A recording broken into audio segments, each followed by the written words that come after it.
Captain Connor now joins us from the road. Welcome back to the show. Thanks for sticking around the hotel room for us. Yeah, thanks for having me. Anytime. A couple more points for both you and the team last night. Jesse asked me in the opening segment if this is something you guys can build on. I said I would just ask the captain. So is this something you can build on? Yeah, obviously that's the focus. Our team continues to search for consistency. It's something that we've kind of struggled with throughout the course of the first half for whatever reason. And as we move into the second half, we need to string something together. That's just the nature of it. So obviously a big win last night and another chance for one tomorrow night. I know you're a team guy, which is why I always ask team first. And I'm not sure if you get any feedback or if there are platforms that provide you with any feedback. But your goal last night, I asked sarcastically, have you heard that a lot of people enjoy this goal? I try to stay off of social media and stuff like that, but I've heard that it's going over well. So, well, hold on a second here. So, like when we were all kids, and you can agree, like when you were in Erie and you first started getting on TV, you would watch these goals back, would you not? A little bit here and there, but I try to keep it even keel. It was nice. It was a nice one. But on to the next here. Now I know why I'm not even keel, because I would have celebrated the hell out of that one. Listen, I've laughed a couple times about you being on pace for, I think now it's 67 goals and 150 or so points. Do you think that this is the best that you've ever played in the regular season? I certainly feel good about my game. I've been consistent personally throughout the first half, and for whatever reason, usually the December months and kind of early January have always been a time where I struggle a little bit, and I've managed to kind of plow through that. So certainly looking forward to the second half here. Is there something different you did to kind of get through the doldrums that can kind of hit in December and January? No, not really. Not really. Obviously it was a bit of a focus for me. Something that I pointed out to myself kind of in the summer that, there's always kind of a dip in December and, at this point of the season. So just trying to get yourself going, keep yourself motivated and show up each and every night.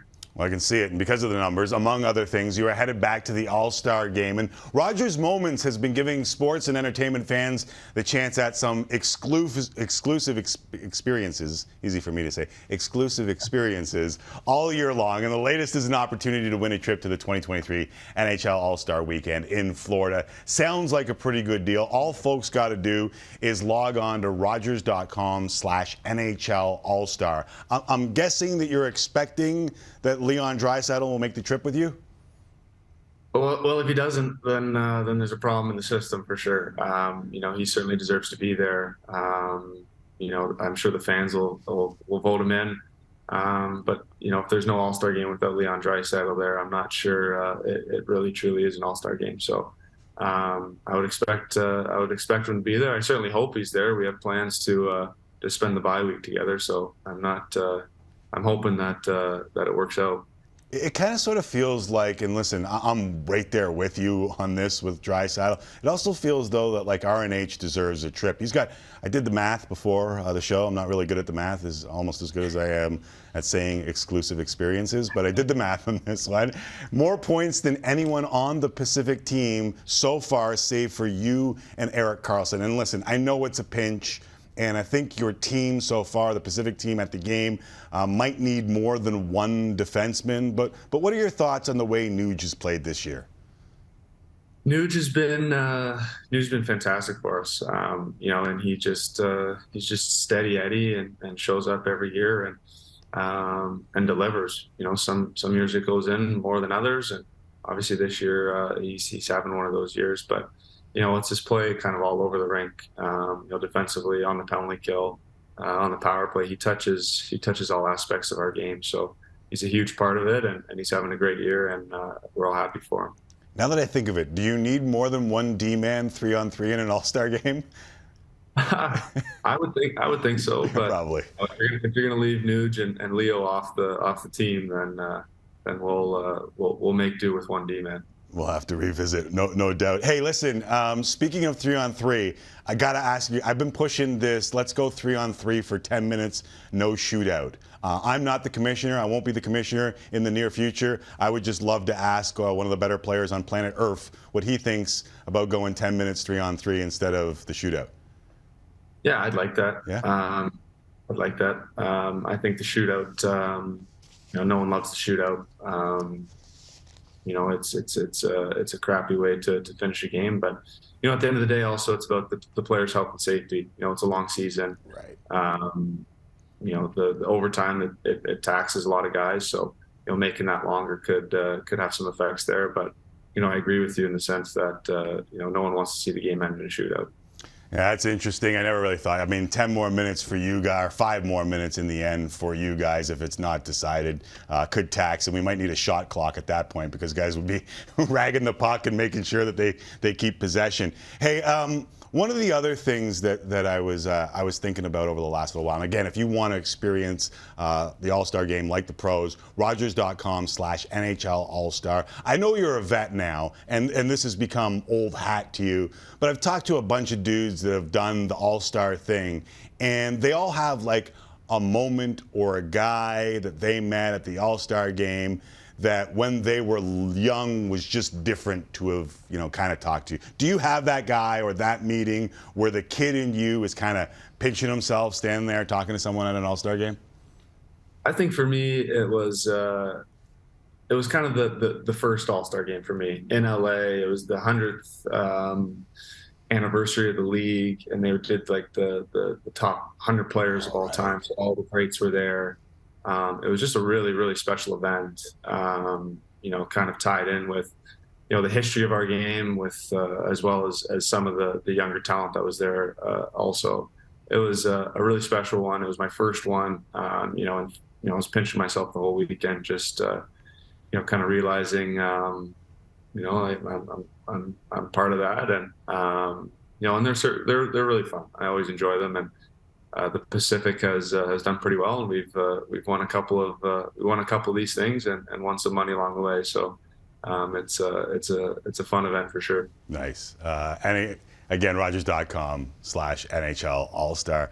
I got to be honest, the whole All-Star thing got me thinking on best. I was watching Messi at the World Cup get kind of his flowers at the end of his career, and I was thinking, like, it sucks that we haven't seen McDavid and McKinnon and Crosby playing together on a Team Canada best on best.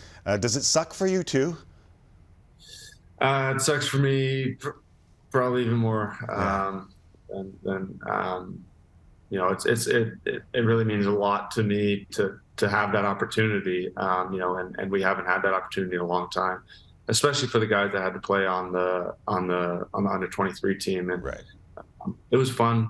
Don't get me wrong, and we'll always have that experience. But nothing really beats playing for your country in a best on best. So I would certainly expect the league to figure something out in the not too distant future. Otherwise, we're going to miss out on a huge part of I guess history on our game.